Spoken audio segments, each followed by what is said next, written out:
Good afternoon, good morning, good day, wherever you are in the world today. Thanks for tuning in for another episode of CIONET Spotlight, where once a week we take a digital leader somewhere in the world and put them in the proverbial spotlight and have a chat about what they've just been through and what they think they're about to go through. Today I'm delighted to welcome my good friend and collaborator, Ewan MacLeod. Ewan, welcome. Hey, Mark, it's great to see you, man. Thank you for having me. And you. And let me tee this up today. Ewan, as I said, somewhere in the world in that introduction, and literally somewhere in the world, if you can raise your hands if you've ever been to Muscat, Oman. So Ewan is, I have on a transfer. That's a long story. But Ewan has a long history. Let me try to summarize it, and then we'll bring Ewan in to fill in the pieces that I may have left out. He's a serial entrepreneur. You can tell by the Scottish accent, but in the UK, he's built 4 or 5 startups with some wonderful success in there. And then he decided to walk across the street to the big end of town, started his career at a bigger company in first data, then went on to work in very different banking roles as a digital leader. He was at NatWest Bank, which is now part of RBS. Latterly, then he was the chief digital officer at Nordea. Nordea is the largest financial services group in the Nordics. It's the largest, it's the only GSIB bank, if you're following the lingo in financial services. And in that capacity, for several years, Ewan ran digital for the group, which had a lot of international responsibilities. And then he decided to take off a real challenge, and that was to transform a leading GCC Gulf state bank, and that's a Sohar International in Muscat. And of course, timing's always critical on these things, Ewan. You decided to do it 1 month before COVID hit. Yeah. So you took the job in February of 2020. Right. Let's back up. Did I get the background right? Did I miss absolutely. You should also highlight, Mark, that I had some terrific failures. So occasional success, but massive failures as an entrepreneur. Yep. And so you take this job in February 2020, just before COVID. Move the family over there and relocate. Whole new ball game, as we say in English. What was landing there like, and what did that feel like as a digital leader in arguably, different culture, different context, different size company than you were experienced at Nordea? What was that like? Well, so it was my first opportunity to work in the Middle East. Many people have connected in, like you said, or have been to conferences or traveled for a vacation to the Middle East. This is the first time I had actually come to and worked here. And what drew me here was the CEO, the chairman as well, but the CEO. I'd met him and talked about the possibility of working with him to transform this particular organization. It's a key leader in Oman, providing retail services, wholesale services, wealth management services, an Islamic banking window as well. And I talked through what I'd been doing at Nordea and my approach to transformation, to digital, and the like. And I think we really gelled. I loved his inspiration, his vision. So the opportunity to come here was just wonderful. But you're right, very new environment, a very different culture to the one I've just been working in the Nordics, where there's a very different approach to the UK or the States and the like. But it was really nice to come here. I tell you, as a Scotsman, the thing that I always remember is traveling internationally to somewhere hot. When you're traveling somewhere hot, I don't know if you will have done this at some point, I'm sure, especially if you're from somewhere cold. Is you've been on the plane, it's the first time you're going somewhere warm.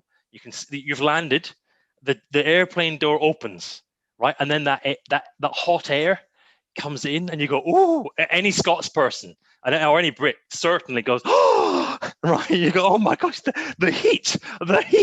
You go, oh, where the vacation starts. Now that's what I get every morning. Every morning is this a wonderful blue sky.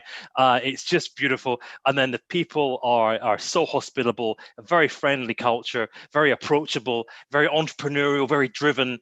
So it's been really nice. You're right there, Mark. COVID was this thing, we're all reading about in January. Going, is this a Chinese thing, or is this more? And we come to visit in January, and we saw a few masks in the airports, and then goodness me, we got here, and I think like most, a big surprise. What we managed to do was secure somewhere to live that wasn't a hotel room very quickly, and get the stuff from Denmark. We put everything on a container, and we got that here. So pleased, and then life began. So far, so good. Right. Let's put a box around what you call transformation. Right. It's a buzzword. Yes. Digital transformation, gets a bazillion hits, and all the adverts that on the Google AdWords are vendors selling software, right? They call that digital transformation. Yes. What's the box you put around it? What's in your remit? What's not in your remit that people may think about transformation? But what's the definition you put on that for the purpose of this call today, so we kind of know what field we're playing on? Love it. Okay, well, let's if we're rather blunt, everything and anything and that thing too that we haven't thought about is transformation. I think if I try and be a little sensible there, Mark, I think first of all there is, generally speaking, and in this there's a technology piece, a transform, so going from something to something else. But usually for my definition of transformation is that there's a massive people element to it. There's a mindset element. There is a process element, and then there's technology. But I think you and I have had this conversation many times. I don't really focus on the technology. I think the technology is probably often the easiest thing. I am a programmer. I'm a PHP, Linux, LAMP stack guy. For my companies, I programmed all of the technology, all the infrastructure. I love this stuff. I love getting in depth. I've got my Google API that I'm using to get my photos down and back them up. I love the program. I love the technology is not the problem as far as I'm concerned, because you plug the thing in and either it works or it doesn't. It's very binary technology, right? And never let anyone say it can't be done. It can. It's just time and cost. The major challenge I see in most organizations is how are we going to do that? Can we do it? Do we believe that? What do we mean? So that change piece, and I'm not just talking about the process, the PMO. The process of have you paid the invoice, and is that right, and have we done the minutes? I'm talking about the whole process of change and encouraging that, creating the conditions for your colleagues to thrive, getting out of the way, to let others deliver, and then where necessary getting in the way and saying, no, wait, we need to go this way, remember why we're here. So I don't think it's just a technology question. I don't think it's not just about where are we going. I think it's I'm mangling it here, Mark, but I'm hoping many of your viewers are going, we kind of get what you mean, because it's a mix of things that on a Sunday morning it's one thing, on a Thursday afternoon it's a completely different thing. So, but it's if you like, it's a process toward where do we need to be. So in the context of Sohar, we are digitizing, we are changing the bank infrastructure. So let's unpack that a little bit. The technology layer, you came in February 2020, you already had a technology roadmap. You looked at that and you said, you know what, based on my experience at bigger banks like Nordea, like RBS, we could do A, B, and C as well. And so you probably baked some new stuff into that, and then went, oh, that's why we hired Ewan, right? Yeah, right. That value add on driving an ambition. And we can do the cloud better and faster. Well, that's the technology layer that you've done. Right. Now, I'm incredibly fortunate, and I have to be really thankful to CEO, to our other C-level, because when I arrived, we we had it baked. Now let me for a minute pretend the transformation it's my agenda. No, the guys when I arrived, they already had a huge omni-channel, a big digital transformation underway. They already had a business intelligence, a really big focus on data underway. They had a transaction banking capability underway. They had an ERP, an HR system transformation underway, and they also had a workflow transformation process, so completely removing all paper, you're straight through processing. So I arrived and went, what? Wow, this is awesome. So I can't pretend to be standing on my own feet here, because I'm standing on the shoulders of my colleagues. But Yeah. what I've been doing is picking that up and then taking that and working with it, and as appropriate, shifting, changing the focus slightly to make sure that we're always thinking about the customer and we're always reacting to the business. Because I think that one of the first things I said when I arrived at the company is that let's all be very clear. We are, typically speaking, the transformation capability in any organization services the business.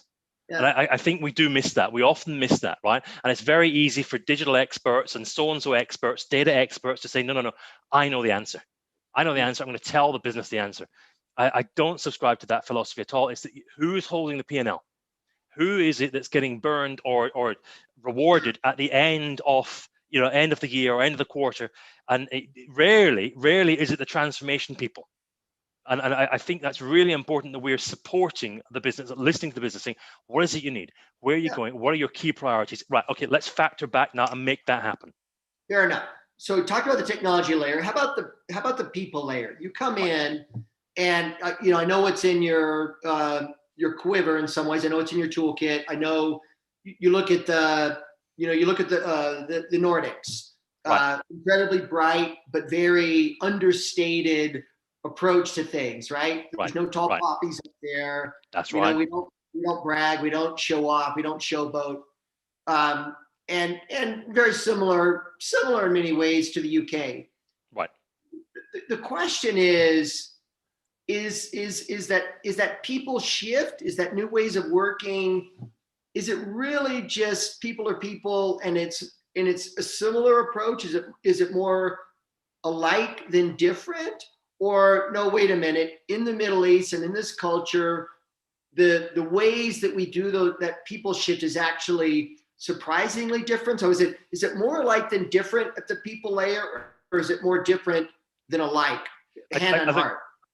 That's a really good question. I think fundamentally, people tend to be generally the same, right? The general reality. What I see here in the Middle East and here in Oman is a terrific energy, a huge thirst for how do you do it? How have you done it before? A massive thirst for learning and saying, what do you see? What have you seen? Is that something we could be looking at? So I find all of my colleagues and those in other organizations that I've been meeting, the local population, if you like, very, very keen to engage. And keen to say, look, that's interesting, because I was reading in the Harvard publication about this, and what do you think? Right. Because I think many of my colleagues were saying, oh, you're heading to the Middle East, you're going to help them. Well, no, hold on a minute, right? I think there are some assumptions that perhaps are misplaced, because what you've got are very well educated individuals in many respects. As in, they've got the masters, they've got the MBA, the education capability and investment in across the Middle East for many of the locals is very high. So I think what I've been doing is working with my colleagues and saying, well, look, here's what I've seen. How do you react to this? Because you can't just go, oh, look, here's what we did at RBS. Here's what I saw when Mark was walking me around San Francisco and helping me. Here's, and then saying that's how you do it. Absolutely not. So I think bringing a significant degree of humility, I think, is super important to say, look, here's what I've seen. Now, what do you think? Would this work? And that, I think I've spent a lot of time saying, look, could we consider trying it this way? And then I'll see my colleagues going, well, yeah, we did try that. Oh, okay. What happened? Well, that didn't work. Okay, okay, okay. Yeah, and we got to be, especially, it's very easy, I think, to say, this is how it's done. This is how it's done. Read fintech dot anything or fintech book, whatever. This is how it's done.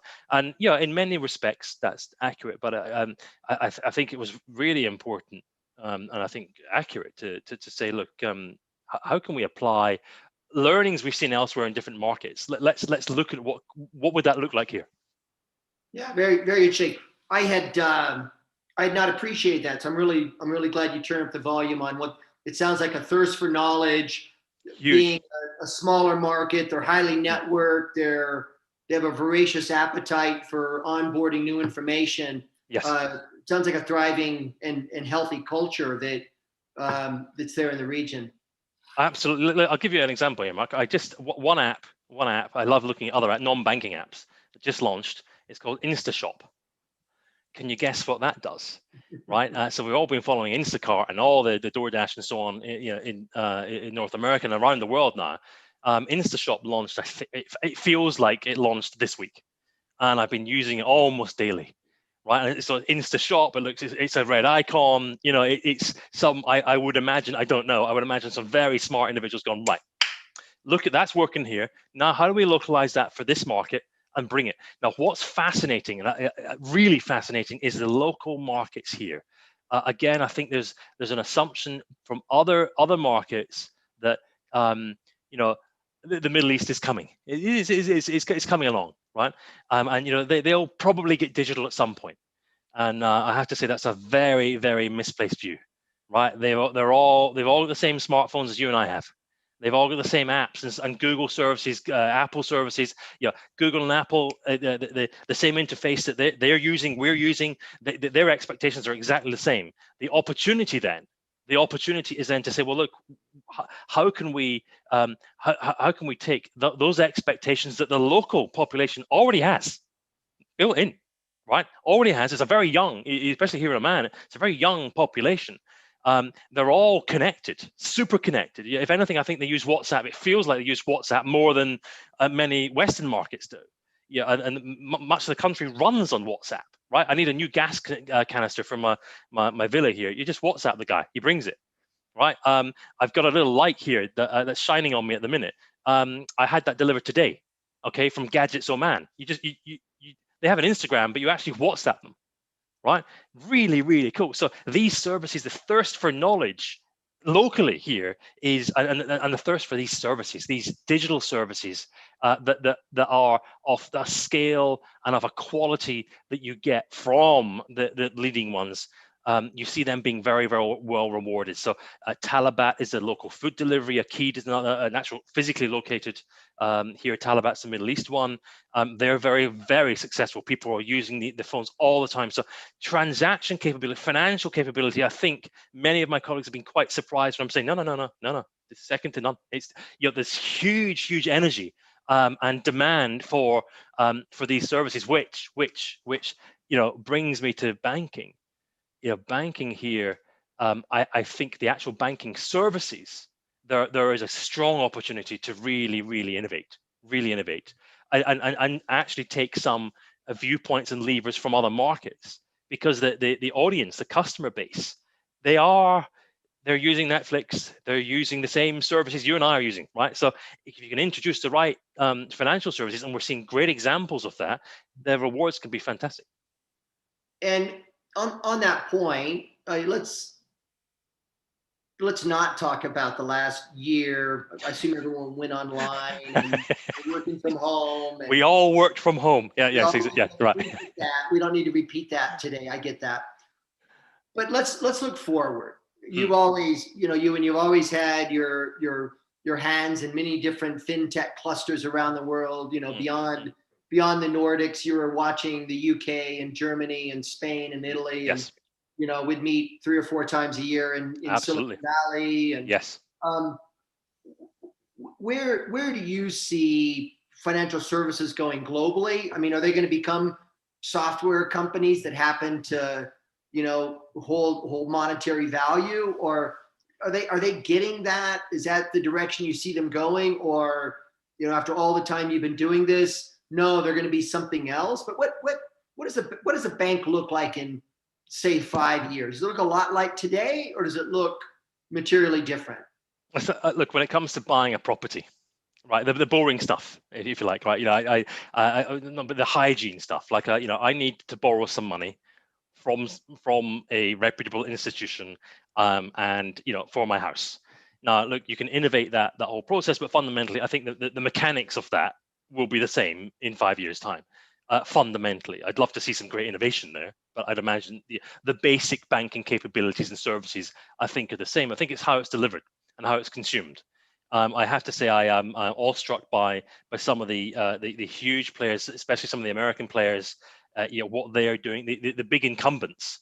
I think the time when the opportunity for some of the fintechs to really land grab, I feel is a little bit over in some aspects, because you look at some of the tens of billions in one company being spent on technology, on digital, on all of these capabilities, and you have to take your hat off and say this is very impressive. This is really cool what we're seeing. But that being said, I do have a healthy respect for market innovation. We just have to look at the great success at Klarna, Stockholm-based Klarna. I've got a couple of colleagues working there. That I've used the service many times. The slice your payment, the buy now, pay later concept. I hats off to those guys and to what they've been doing, to Stripe and like. So I'm really excited by what we see in terms of innovation and new players coming through. But I think we can be reasonably confident that many of the big players will still be here in 5 years, 10 years, I think. And there's a view when you go talk to bank CEOs, and you may have heard this in a past life, but there's a view that we have a balance sheet. The fintechs don't have a balance sheet. They're doing cute things around the edges, but it's nothing we can't copy, or we'll take one out if we need to. Right. But they're never going to take market share from a big bank. There's a view, and maybe it's a traditional view. I'm asking you, but you think the big end of town stays the big end of town for the fact that they've got a balance sheet and for the fact that they can underwrite lending? See, I think some can, but I've been in those conversations. I've been in those billion dollar conversations where you're saying, look, our market share in this product 2 years ago was this. Okay, it's now going down. And that, do you remember when we came to say let's buy that player, right? And they were only 25 million. Okay, and we were going to take them out. Okay, well, now they're not 25 million. Now they're 600 million. And then you watch around the boardroom and everybody goes, 600, yeah. No, that's 600, yeah.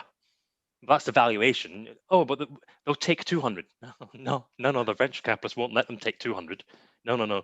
It's 600, right? But that was the last round. So if you want it, it's going to be 900 at least.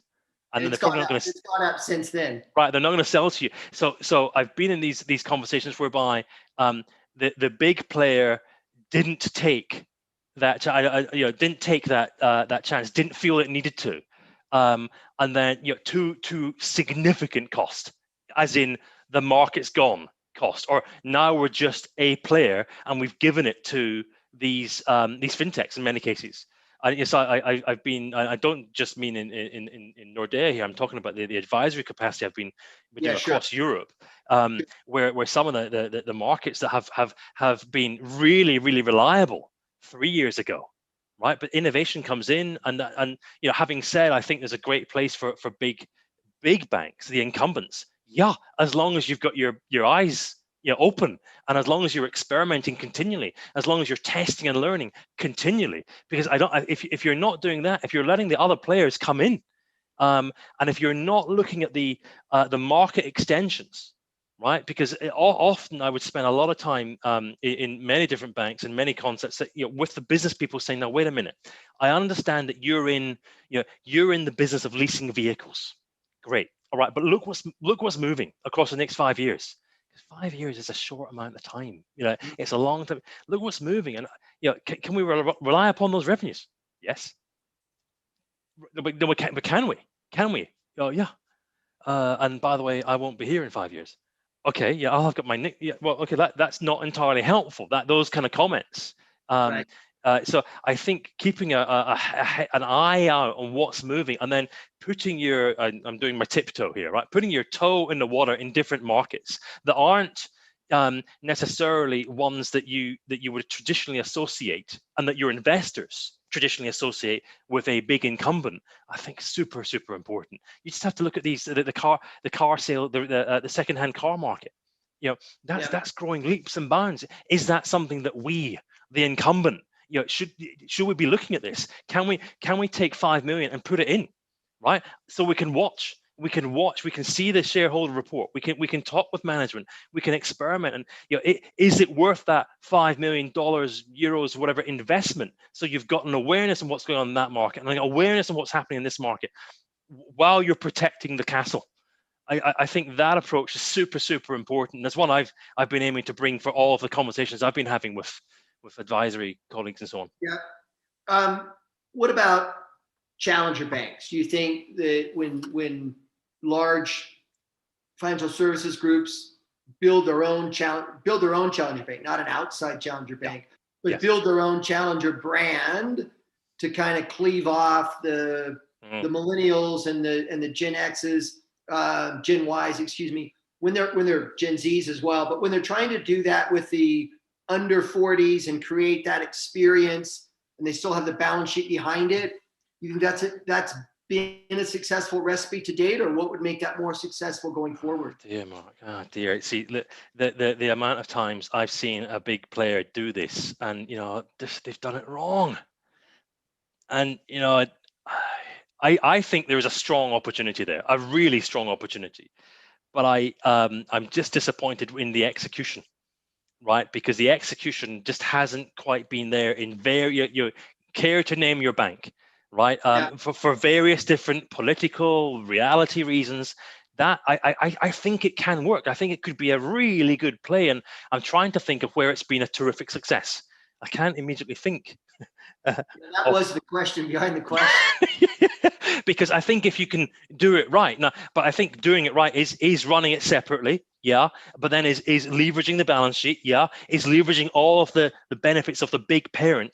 The trouble is making that happen with all the competing issues and challenges, and then all the pressure, the Q1, the Q2, your Q3 pressure. I think that is a super difficult task.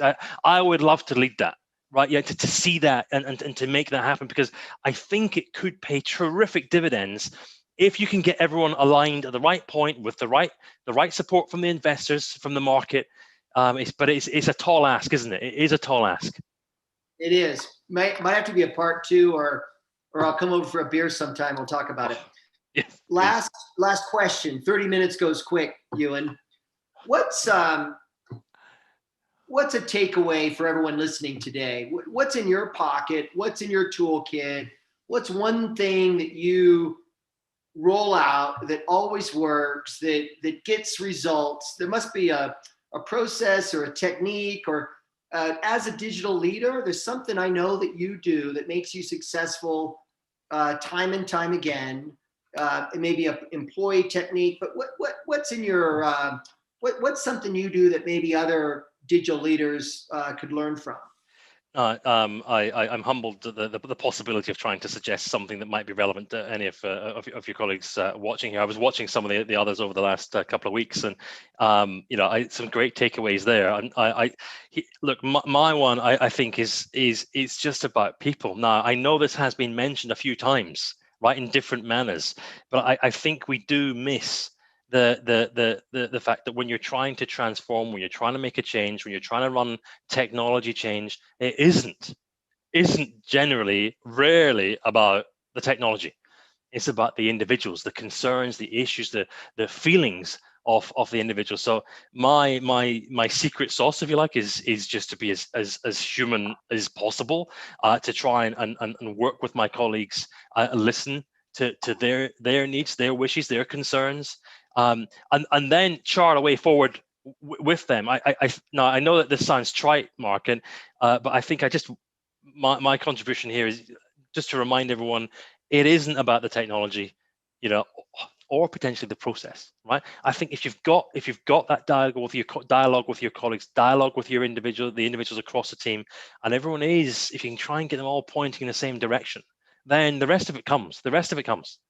Right? But if it's the individuals that are concerned, people that are worried about their job, worried about their position, worried about being, you know, their positions being moved or erased or the like, or transformed, you know, then if there's fear there, yeah, you've got to remove that. You've got to work with your colleagues to really bring the light and the inspiration.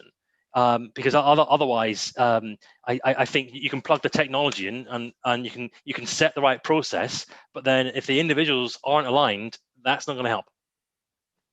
That's good. The paradox of digital leaders, right? They come through the ranks largely with technical skills, right, and technical abilities and technical orientation, and yet do they have the people skills to lead? Great.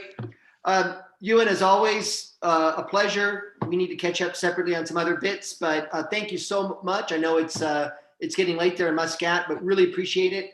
And see everyone next week, same time, same place. Thank you, sir. All the best. Thank you, sir.